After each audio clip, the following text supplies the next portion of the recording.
this was a way better start than I thought it would be. Um, yeah, that's kind of the best thing I have to say about Yu-Gi-Oh! Go Rush episode 52, and that is that this is a strong way to present a new arc and a new season. Now, obviously, we have to keep a couple caveats in mind. First and foremost, the season ended a week ago. It's not like they really have the time to sit down, plan out, and make the show better or course correct. That just doesn't work on this sort of schedule. Hence why the other two card game animes go on hiatuses. Also, there is just the fact that I thought there was a lot of strong moments in the first chunk of episodes, and then that all kind of went away. So the threat of things going bad again is very present here, but I am going to choose to treat this like a fresh start for Yu-Gi-Oh! Go Rush. And hopefully you all will do the same. Or not. I can't blame you if you don't want to. But let's talk about the episode. Let's kind of see how it does things to sort of present us with a hopefully better product. So, first and foremost, I like the opening scene. I like that we see Yuga, who is about to enter into a duel with our main bad guy, and Yuga looks genuinely worried. And this is good for a couple of reasons. The first is, if you're like me and you're a Yuga fan, you want to know what happens to our boy. And the other side of it is that Yuga is always intelligent. He always has the upper hand. He can always think his way through the worst of problems. So the idea that this is a situation where he seems genuinely worried actually is a pretty quick, effective way to make the antagonist seem threatening. Because either you liked Yuga from Sevens, or you only know the context of how he was presented in this show, in which case he was this fun-loving but clearly very intelligent, clever guy. So yeah, the moment that this is what scares him could be potentially really interesting. But then from there, we get our first what feels like genuine hint and hopefulness that they're throwing everything that went on in the last arc just in the goddamn fucking garbage. We open with Udius losing a duel to this really gnarly but kind of cool looking alien monster thing. And I kind of respect the fact that this thing looks genuinely unpleasant and monstrous, because it really makes it feel like something when that monstrous freak is like, I like dueling. I like that we can be friends now. I like working together. It really makes it feel like they had to try hard to achieve peace, and it makes it feel kind of impressive. Also, the fact that Udius could lose a duel, something that's always so serious in this franchise, and not care because he accomplished his goal of establishing peace, actually I think is a really great reintroduction to the character. In fact, this episode as a whole seems very dedicated to fixing Udius and making you like him more. But yeah, so after that bit, we get the whole moment of peace, happiness, buddiness. Zuijo's like, you did it, my boy. We've done it. Everything's great. I'm a good guy now. Let's shake hands and go join your friends on the earth again. Everything's perfect. Everything's fine. Hopefully this means every dumb plot problem brought up by the alien bullshit is being thrown in the garbage. It kind of feels like that.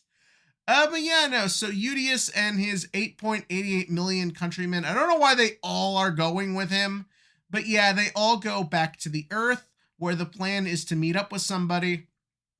Not somebody, meet up with everybody. It's tired. I'm tired. That's the plan.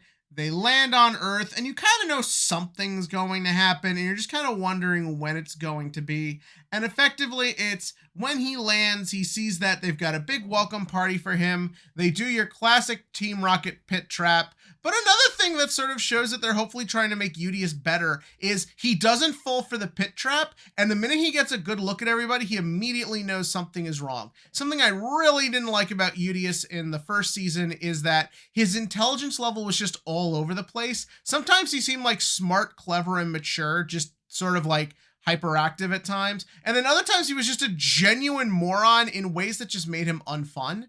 But hopefully here, this is showing that, no, he is clever, which is what he should be because he's a fucking soldier. But yeah, no, so we then find out that everyone's missing and that the MIK is now the bad guys. I think we all kind of had a feeling that was where this was going. But yeah, so we find out that the MIK are after Udius, and right when they're about to capture him, he starts laser beaming them. And though they don't show it, I choose to believe he's just murdering motherfuckers. Just like, fuck you, government.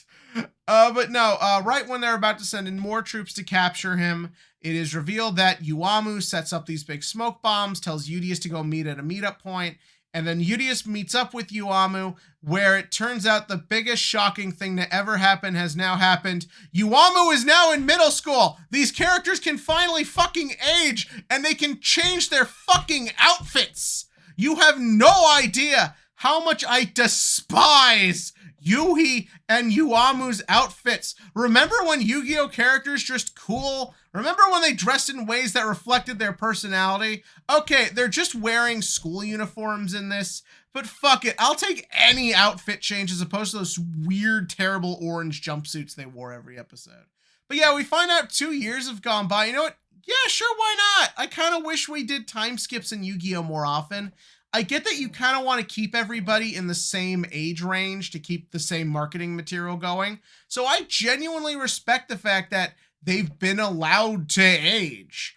And like, yeah, we've seen that with the Rush era of the Yu-Gi-Oh animes. They're not afraid to put the girls in cute outfits for, we all know the reasons. But hey, the best part of this whole thing, now that she's in middle school, by anime standards, she's free game. Wait. No, I'm being told by my lawyer she is not free game. It's not how that works. I apologize. I've been reading too much Genshin Impact fan fiction. But yeah, no. So she takes Udius into the cave, where we find out that due to the events of season 1, the MIK were then able to come in and basically take over the city, and they've basically been given carte blanche to make it a policed state. Which, fuck it, it's cool. Why not? I actually kind of dig this idea. Like, because again, that's what would fucking happen. You fucking took a town into space. Of course, when it comes back, there's going to be repercussions. And we see that happen as the MIK have now kind of just taken over, and they've created a society where anyone who goes along with them gets to live happy, and everyone who doesn't is stuck down beneath the earth. We naturally then go down to beneath the earth, where we find naturally there's an artificial sky, because fuck, we actually try and give some interesting backgrounds in this show. Where we then run into Yuhi, who in 2 years has become a delinquent, obviously kind of jaded by everything that's happened. And I like this change. I quite enjoy it. I like, again, the fact he's wearing what looks like actual people clothes instead of dumb animal character clothes. Not gonna lie, kind of makes him hot, I won't lie. Also, I've been listening to a podcast that's been talking about husbandos, so I'm in a mood, people. But yeah, so Udius sees him, and I like that the minute Udius sees him, it almost kind of feels like he knows something is wrong. Like he's really putting this emphasis on, let's duel, let's eat snacks, let's have fun. Oh, wow, your outfit's so cool. Let me replicate, let me do this, let me do that. You almost kind of feel, and again, it's great that it came after Udius learning everything. You kind of get the impression that he's now seeing what's happening and just wants so desperately to get back what he left behind. Like, I loved his reaction to when he realized 2 years has gone by, just like, oh boy, oh no, like things have changed. And to sort of see that he has that desire to reclaim what he feels like he's now lost, and that comes in the form of his 2 friends, I think is really nice. Also, it does show a nice growth and complexity to Yuhi, that while Uamu is keeping fighting the good fight, very in line with her personality, and is still basically who she is, he has changed for the worst. He has lost hope. He doesn't know what to do, and he's become angry for it. I think that is a nice progression for him, and sort of seeing that Udius first and foremost wants to help his friend and get him feeling better is actually a really nice character motivation. If you couldn't tell by what I've been saying with Vanguard and Shadowverse, I'm at the point I don't care about the plots in these shows. Give me characters I can root for and then put them on a journey that reflects their growth. And this is kind of that. This is literally what's going on here. The final bit with him eating everyone's food, I get it. It's to sort of like reset up connections that didn't really feel like they were there in the first place. You want the audience to understand that Udius is connected to everyone, not just the other two. So when he goes on to being the big hero, it feels more logical. He's not just focused on the other two, but I kind of felt it was a little heavy-handed. But then we find out, I'm gonna get their name eventually. Earthdammer Kid got a bunch of stuff from the surface because Earthdammer Kid is going to be the one they use for their big strike. And this includes a videotape that has the duel with Yuga and the bad guy on it, who I guess is Velgirin. He looks like he's Velgirin. I hope he is. That could be really interesting. But effectively, the episode ends with what looks like a maximum. Please bring back maximums. I need maximums or just anything, please. But yeah, that was this episode of Yu-Gi-Oh! Go Rush. And you know what? I kind of dig it. I don't know if things will get better. There's still some problems, i.e. the dialogue whenever they bring up rush duels is pretty bad. But I do genuinely want to see what happens next, and I am genuinely curious. Will I be rewarded for that? Well, time will tell. But in the comment section below, give me your thoughts on this episode. Did it work for you? Did it not? Are you interested? Are you not? Tell me about all that below. And as for the TCG question of the week, it was finally revealed today. Or was it yesterday? I don't know. We are still going to get mega tins this year, or at least a tin.